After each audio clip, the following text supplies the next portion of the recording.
Halo teman-teman semua, selamat datang kembali di channelku ini. Sebelumnya aku ingin berterima kasih dulu bagi teman-teman semua yang udah mampir ke channel ini.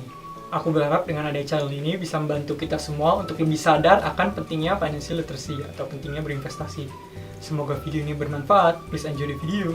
Nah, jadi buat teman-teman yang baru mampir ke channel ini, aku mau perkenalan diri dulu. Namaku Daniel, aku adalah seorang karyawan biasa yang kebetulan sedang bekerja di luar negeri. Namun aku memiliki passion atau aku memiliki antusiasme di bidang investasi, teman-teman.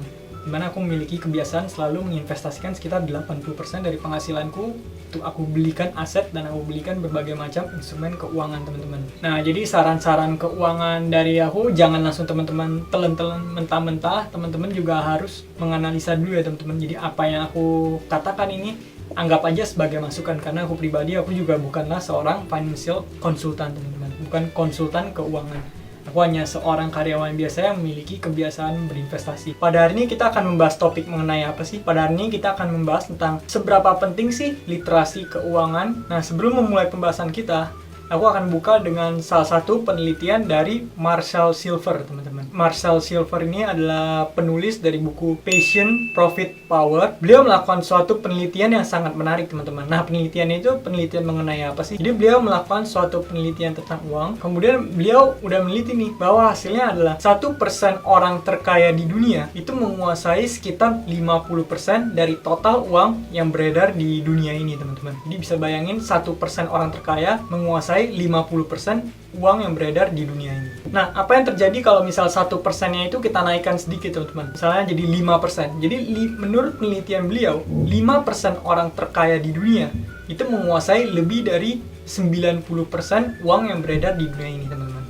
Jadi teman-teman bisa bayangin sendiri, 10% sisa uangnya diperebutkan oleh 95% manusia, teman-teman. Jadi dari sini kelihatan kan bahwa sekian persen orang terkaya di bumi itu udah hampir menguasai keseluruhan uang yang ada di bumi ini, teman-teman. Kemudian satu hal yang menarik lagi adalah kalau misalnya uang itu dibagikan secara rata, jadi setiap orang memiliki jumlah uang yang sama, itu maka setiap orang di muka bumi ini itu mendapatkan sekitar 2,4 juta USD, teman-teman. Atau kalau misalnya dirupiahkan itu dalam kurs hari ini itu mungkin sekitar 30 miliar ya, teman-teman. Jadi kalau misalnya uangnya semua dibagi rata nih, tiap orang bisa memegang sebanyak sekitar 2,4 juta USD. Kenapa nggak semua orang mendapatkan uang yang sama aja sih, supaya setiap orang memperoleh keadilan? Kalau misalnya setiap orang memperoleh keadilan ini, semua orang dibagi rata memiliki uang yang sama, maka semua orang pasti nggak akan kesulitan dalam menjalani hidup ini, teman-teman. Mereka pasti bisa berkecukupan, mereka tidak mengalami kesulitan dalam hidup, mereka bisa memenuhi kebutuhan mereka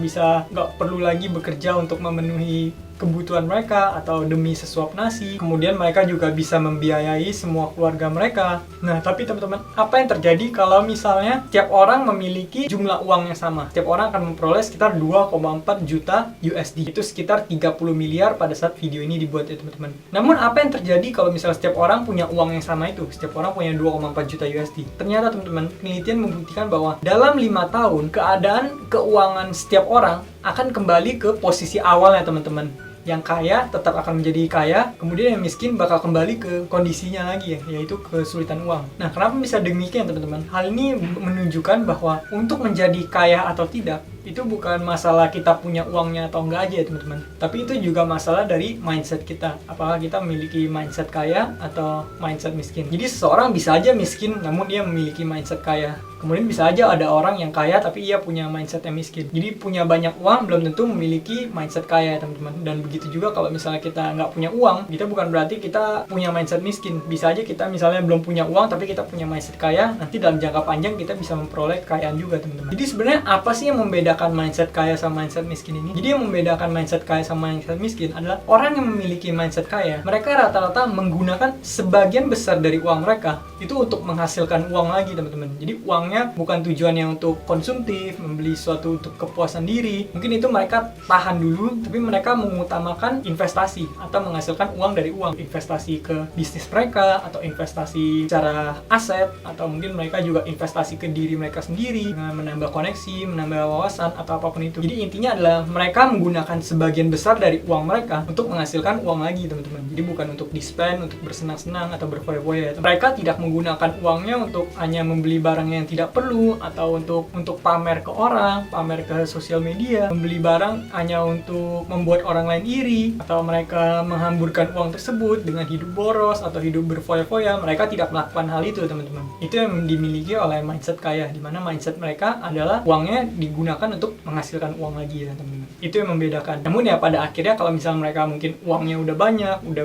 bener-bener berkecukupan, baru mereka membeli barang luxury atau enjoy atau semacamnya, teman-teman. Jadi diutamakan membangun asetnya dulu atau membangun penghasilannya dulu, teman-teman. Nah, mereka juga membeli berbagai macam aset. Bisa aja uang mereka digunakan untuk membeli properti yang harganya naik terus, kemudian diinvestasikan ke bisnis mereka atau investasi ke diri mereka sendiri, ya teman-teman. Jadi itu semua cuman masalah mindset kita, apakah kita memiliki mindset yang kaya atau mindset yang miskin. Kalau misalnya keadaan ekonomi kita sekarang lagi sulit tapi kita memiliki mindset yang kaya, kalau kita misalnya bekerja keras terus dan kita konsisten dengan mindset kaya kita berinvestasi, kita menambah ilmu, nambah wawasan, nambah koneksi, disiplin melakukan hal tersebut, teman-teman, dalam jangka panjang kita bisa juga mencapai kekayaan, walaupun sekarang kondisinya mungkin kita lagi sulit, ya teman-teman. Tapi mungkin teman-teman berpikir, oh kalau misalnya penghasilannya besar pasti teman-teman nggak akan dalam keadaan yang sulit. Nggak gitu juga, teman-teman. Bisa aja kita berpenghasilan besar tapi kita akhirnya jatuh ke dalam lubang kemiskinan juga. Kalau misalnya teman-teman pernah dengar, pasti banyak banget nih cerita yang seperti orang yang tiba-tiba dia jadi miliuner, dia tiba-tiba menang lotre atau menang undian, dia tiba-tiba dapat puluhan M atau ratusan M atau jutaan dolar, tapi setelah 3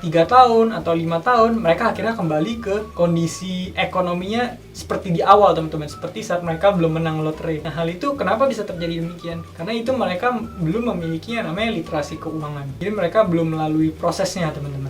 Nah, kemudian ada satu lagi hal menarik nih. Pada tahun 1923 ada suatu event di mana para orang kaya berkumpul, teman-teman. Jadi di satu event ini, di salah satu hotel, ada 8 orang terkaya di Amerika, teman-teman. Mereka adalah Charles Schwab, Richard Whitney, Jesse Livermore, Ivan Kruger, Howard Hobson, Arthur Cutten, Dalton Fraser, Albert Fall. Jadi mereka semua ini adalah orang-orang yang luar biasa kaya, ya teman-teman. Mungkin kita pasti mengira, wah kalau misalnya dia udah sekaya itu, sudah konglomerat, pasti mereka akan berada di posisinya yang selalu di atas, teman-teman. Namun apa yang terjadi? Setelah dilakukan penelitian, 20 tahun setelah hari itu, teman-teman, ternyata dari 8 orang itu, 6 orang meninggal dalam keadaan memiliki hutang, kemudian 1 orang sakit jiwa, kemudian satunya lagi masuk penjara, teman-teman. Nah, dari kejadian ini kita bisa belajar bahwa orang yang mendapatkan kekayaan secara instan, mereka juga memiliki potensi untuk kehilangan uang tersebut secara instan, teman-teman. Karena mereka belum melalui prosesnya. Sedangkan orang yang udah melalui proses, yang misalnya benar-benar membangun dari nol, dari susah, mereka cenderung bisa mempertahankan kekayaannya karena mereka udah melalui suatu proses yang panjang. Istilahnya mereka dalam hidup ini mereka sudah digembleng sampai akhirnya mereka bisa mencapai ke titik itu. Makanya mereka lebih memiliki kecenderungan untuk bisa mempertahankan kondisi keuangan mereka, teman-teman. Jadi mereka bisa stay tetap kaya, teman-teman. Tapi ini nggak berlaku untuk semuanya, ya. Ini hanya kecenderungan, tapi nggak selalu 100%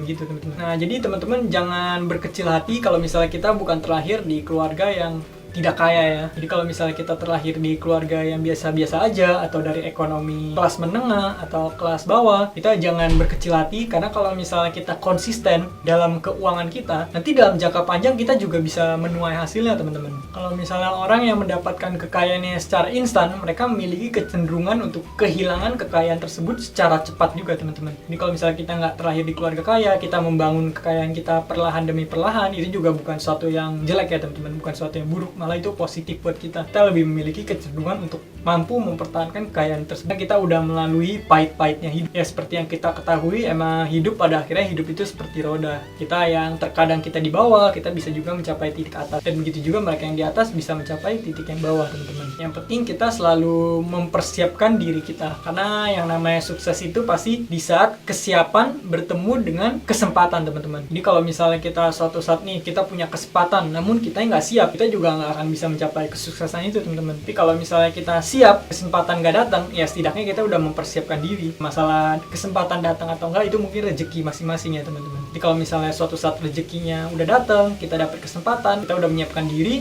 kita siap, kita juga bisa jadi sukses teman-teman. Nah, karena hidup semacam roda, kadang kita berada di atas, kadang kita berada di bawah. Jadi alangkah baiknya jika kita berada di bawah, kita tetap berjuang dan jangan menyerah. Tapi kalau misal suatu saat kita udah nyampe di titik puncak nih teman-teman, kita juga harus tetap bisa menjaga integritas kita tidak dikuasai kesombongan kita tidak merendahkan orang, kita menghargai orang lain. Jangan sampai karena suatu kesalahan nanti akhirnya karir yang kita udah bangun selama berpuluh-puluh tahun lamanya, akhirnya hancur karena satu kesalahan tersebut teman-teman.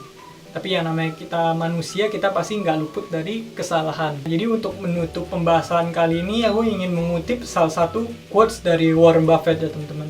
Warren Buffett itu investor panutan kita semua, para investor saham pasti ngefans sama beliau. Jadi Warren Buffett berkata bahwa it takes 20 years to build a reputation, but only 5 minutes to destroy them. Kita untuk membangun sebuah reputasi, itu kita butuh puluhan tahun namanya. Kita bisa butuh sampai 20 tahun untuk bisa bangun reputasi kita ya teman-teman. Namun untuk menghancurkan reputasi tersebut, kita cuma butuh 5 menit teman-teman. Satu kesalahan yang konyol bisa menghancurkan semua reputasi yang udah kita bangun selama ini teman-teman. Itulah makanya alangkah baiknya kita tetap bijaksana dalam mengambil keputusan. Terus kita juga jangan sampai kita terjun ke lubang kesalahan itu teman-teman. Jadi kalau misalnya kita udah sampai di posisi atas, kita juga harus tetap nampak bumi ya teman-teman. Jangan mentah-mentah nanti kita udah di atas, kita akhirnya dikuasai kesombongan, akhirnya nanti kita bisa jatuh lagi teman-teman. Nah, jadi sekian pembahasan kita pada kali ini. Jadi inti dari pembahasannya adalah yang ingin aku sampaikan dari video ini adalah literasi keuangan itu sangat penting ya teman-teman. Jadi walaupun kita punya uang, kalau kita tidak memiliki literasi keuangan yang baik, ada kemungkinan kita bisa kehabisan uang tersebut teman-teman. Namun kalau misalnya uang kita nggak seberapa, tapi kita punya literasi keuangan yang baik, pada akhirnya kita bisa mencapai tujuan keuangan kita, atau kita bisa mencapai financial freedom juga teman-teman. Jadi mulai dari sekarang ada baiknya kita untuk mempelajari literasi keuangan dan kita mulai berinvestasi teman-teman. Nah, kalau misalnya instrumen investasi yang digunakan apa, itu tergantung teman-teman ya, cocoknya ke instrumen yang mana. Itu juga udah aku sering bahas di video-video lainnya, teman-teman bisa cek di playlist Daniel Lianto. Sana aku membahas tentang berbagai macam konten mengenai personal finance teman-teman. Sekian video dari aku, semoga video ini bermanfaat untuk meningkatkan literasi keuangan masyarakat Indonesia. Aku udah taruh link sosial mediaku di sebelah sini, teman-teman bisa add. Kemudian bagi teman-teman yang suka video ini, teman-teman bisa memberikan like. Bagi teman-teman yang nggak suka, teman-teman bisa kasih dislike. Kemudian teman-teman juga bisa nih komentar di video ini, kemudian teman-teman bisa share video ini ke teman-teman dari kalian, supaya video ini bisa membantu lebih banyak masyarakat Indonesia untuk mencapai financial freedom atau mencapai kebebasan finansialnya. Terima kasih semuanya, sampai jumpa di video berikutnya. Bye.